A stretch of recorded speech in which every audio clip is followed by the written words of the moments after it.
વિદ્યાર્થી મિત્રો, આ વિડીયોમાં ધોરણ 9 ગુજરાતીના વાર્ષિક પરીક્ષા માટેના એસાઇનમેન્ટના 2 ગુણના પ્રશ્નો જે ગદ્ય અને પદ્ય વિભાગના છે તેના બંનેના સોલ્યુશનો જોઈશું.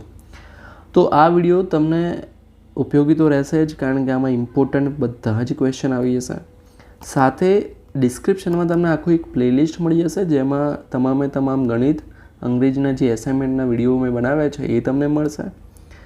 બીજું, જે ઇમ્પોર્ટન્ટ પ્રશ્નો છે ગુજરાતીના, નિબંધ હોય, અહેવાલ હોય, પત્ર હોય, બધું જ તમને ડિસ્ક્રિપ્શનમાં મળી જશે. ઓકે, તો સૌથી પહેલાં તો અહીંયા જે પ્રશ્નો છે બધા જ સોલ્યુશનો ઓલરેડી લખીને જ રાખ્યા છે, જેથી તમે સ્ક્રીનશોટ પાડી શકો અથવા વાંચી શકો શાંતિથી. બરાબર. તો સૌથી પહેલાં ગદ્ય વિભાગમાંથી બરાબર 2, 4, 6, 8, 10 અને 12 ગદ્યમાંથી આપણે પ્રશ્નો જોઈશું. સૌથી પહેલો છે, ગાંધીજીને શેની ચોરી કરવાની ટેવ પડી, શા માટે? ઓકે, તો અહીંયા જો ગાંધીજીને શું હતું ભાઈ, દર વખતે બીડીના ઠૂંઠા તો મળી શકે તેમ નહોતા. વળી બીડીના ઠૂંઠામાંથી ખાસ ધુમાડો પણ નીકળતો નહીં. આથી નોકરના ખિસ્સામાંથી 2-4 દોકડા ચોરવાની એને ટેવ પડી. ગાંધીજીને ટેવ પડી ચોરવાની. બરાબર. તો આ એનો જવાબ આવશે. ત્યારબાદ બીજો પ્રશ્ન. હવે ડાયરેક્ટલી તમે જવાબ વાંચી શકો છો, વિડીયો પોઝ કરી લેજો. બરાબર. હું ખાલી પ્રશ્ન તમારા માટે વાંચી લઉં, જેથી આપણે વિડીયો પણ બહુ લોંગ ના બને અને તમારે જે કામ માટે તમે આવ્યા છો એ તમે કરી લો. તો વિડીયો લાઇક કરજો. બરાબર. તમારા માટે આટલું આપણે ટાઈપિંગ કરીને બનાવ્યું છે વિડીયો, તો જલ્દીથી વિડીયો લાઇક કરો. બરાબર. હવે જો બીજો પ્રશ્ન શું છે, ગાંધીજીએ ચિઠ્ઠીમાં શું લખ્યું હતું? બરાબર.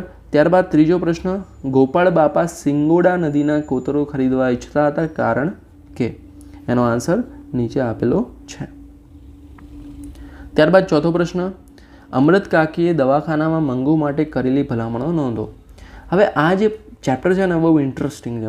ખરેખર એક માતાનો પોતાના પુત્ર કે પુત્રી એટલે કે સંતાન પ્રત્યેનો પ્રેમ કેટલી હદ સુધીનો હોય એ બાબતે વાત કરી છે. પછી કેટલી, તમે જ વિચારો, તમે નાના હતા, તમારા મમ્મી પપ્પા તમને કેટલું ધ્યાનથી રાખતા હશે, રાઈટ? તો એના માટે ખાસ આપણે મહેનત કરવાની છે. તમને કોઈ બી એમ મોટિવેશન ના મળતું હોય કે ભણવા માટેનું, તો તમારા મમ્મી પપ્પાને તમારું મોટિવેશન બનાવી દો. ઓકે. ત્યારબાદ પાંચમો પ્રશ્ન, અમેરિકાના ખેલાડીઓને લેખકે કઈ ચેલેન્જ કરી? તો આ બહુ સરસ હાસ્ય નિબંધ, હાસ્ય એનો પ્રકાર છે, ઇન્ટરેસ્ટિંગ છે આ ચેપ્ટર પણ. ત્યારબાદ પ્રાચીન સમયના કોઈ ઋષિ આજે આવે તો તે શું કહેશે?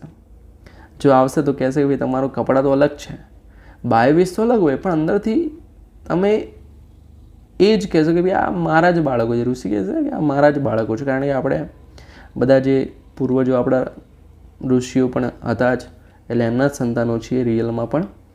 ત્યારબાદ છઠ્ઠો, માર્કંડેય જેમ જેમ ઉંમરમાં ખીલતો જાય તેમ તેમ મા બાપના વદન મ્લાન થતા જાય, કારણ કે? ત્યારબાદ ગદ્ય 16, 18 અને 20માંથી દેવલાએ બાબુ સાથેની દોસ્તીને કેવી રીતે નિભાવી તે તમારા શબ્દોમાં લખો. આ ચેપ્ટર પણ ઇન્ટરેસ્ટિંગ છે. બરાબર. ત્યારબાદ દેવાંશીએ બાબુને વિદાય આપતા શિખામણ આપી. ત્રીજો પ્રશ્ન, અરુણિમા દ્વારા ભારતના યુવાનોને કયો સંદેશો મળે છે? અરુણિમાનું જે ચેપ્ટર છે રિયલમાં બહુ મોટિવેશનલ છે. બરાબર. કે ભાઈ અડગ મન હોય, સંકલ્પ શક્તિ જબરદસ્ત હોય તો કોઈ પણ ગમે તેવી વિકટ પરિસ્થિતિમાં પણ માણસ આગળ વધી શકે. ત્યારબાદ ચોથો પ્રશ્ન, ડૉક્ટર અને નર્સમાં માનવતા કેમ જાગી ઉઠી? ત્યારબાદ પાંચમો, બચેન્દ્રી પાલને મળ્યા પછી અરુણિમાએ શું કર્યું? ત્યારબાદ છઠ્ઠો, 13 વર્ષની કિશોર વયે નાનજીને દરિયામાં જતી વખતે કેવો અનુભવ થયો? ત્યારબાદ સાતમો પ્રશ્ન, નાનજીભાઈ મહેતાના જીવનનો પંચશીલ સિદ્ધાંત જણાવો. ત્યારબાદ પદ્યમાંથી, તો પદ્ય 21માંથી, સોનીની દુકાને તેજમલ કઈ કસોટીમાંથી પાર ઉતર્યા તે જણાવો.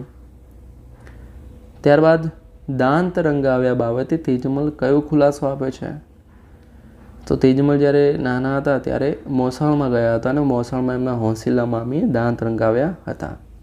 પદ્ય 23માંથી, સાણા કઈ વાત સાનમાં સમજી જાય છે? ત્યારબાદ બીજો, આગને કોણ ઠારી શકે છે?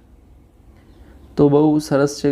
કવિ કહે છે જે વ્યક્તિ સમજુ હોય, ભીષણ પરિસ્થિતિમાં પણ સામી છાતી લડે તેવો હોય અને ગમે તેવી વિકટ સ્થિતિને શાંત કરી શકે, આગને પી શકે, એ જ આગને ઠારી શકે છે. અહીંયા આગ એટલે રિયલમાં અગ્નિની વાત મતલબ નથી કરી. અહીંયા એકચ્યુઅલી કોઈના મનમાં ચાલતી આગ હોય કે એવી પરિસ્થિતિ સર્જાય કે જેમાં બહુ જ મતલબ અશાંતિ હોય એની વાત કરી છે. ત્રીજો, નીચેની કાવ્ય પંક્તિઓ સમજાવો. જિંદગીથી ના ડરે એ મોતને ડારી શકે, આગને જે પી શકે તે આગને ઠારી શકે. બહુ સરસ વાત કરી છે આમાં પણ કે ભાઈ જિંદગીથી ના ડરે એ તો મોતને ઠારી શકે. ઉપરાંત પંક્તિમાં કવિએ દ્રઢ આત્મા મનોબળ ઉપર ભાર મૂક્યો છે કે જે વ્યક્તિ જિંદગીમાં કપરી પરિસ્થિતિનો સહેજ પણ ડર્યા વગર, નિરાશ થયા વગર સામનો કરે છે એ મોતથી ડરતી નથી, હિંમતથી તેનો સામનો કરે છે. જે આગથી ડરતી નથી તે જ વ્યક્તિ આગને ઠારી શકે છે. ત્યારબાદ પદ્ય 1, 3, 5, 7, 9 અને 11માંથી પહેલો, સાંજના સમયનું દૃશ્ય સાંજ સમય સાંભળ્યો, કાવ્યના આધારે આલેખો. બીજો પ્રશ્ન, ગોવાળોમાં ગિરધર કઈ રીતે શોભે છે. ત્યારબાદ શ્રી કૃષ્ણ અને બલરામ વચ્ચે કઈ સ્પર્ધા થઈ હતી. ચોથો પ્રશ્ન, ગુર્જરીના ગૃહકુંજે કાવ્યના આધારે કવિનો પ્રારંભના જીવન માટેનો પહેલો અનુભવ શો હતો. ત્યારબાદ પાંચમો, મુદ્દાસર નોંધ લખો, કામ કરે ઈ જીતે, કાવ્યને આધારે શ્રમજીવીની અભિલાષા. ત્યારબાદ છઠ્ઠો પ્રશ્ન, કવિ પુત્ર વધુને બે કુળ ઉજાડનારી શા માટે કહે છે. સાતમો પ્રશ્ન, મરજીવિયાને પ્રિયજનોએ કઈ શિખામણ દીધી. ત્યારબાદ પદ્ય 13, 15, 17 અને 19માંથી અંધકારમાં સદૈવ પ્રકાશ આપનાર દીપકના ઉદાહરણ દ્વારા કવિ શું કહેવા માંગે છે. બીજો પ્રશ્ન, માતાની આંખોથી કવિ શું પ્રાપ્ત કરે છે. ત્રીજો પ્રશ્ન, કવિને માતા પાસેથી શું મળે છે. ચોથો પ્રશ્ન, ભગવાને ગોપીના આંસુ કેવી રીતે લૂછ્યા.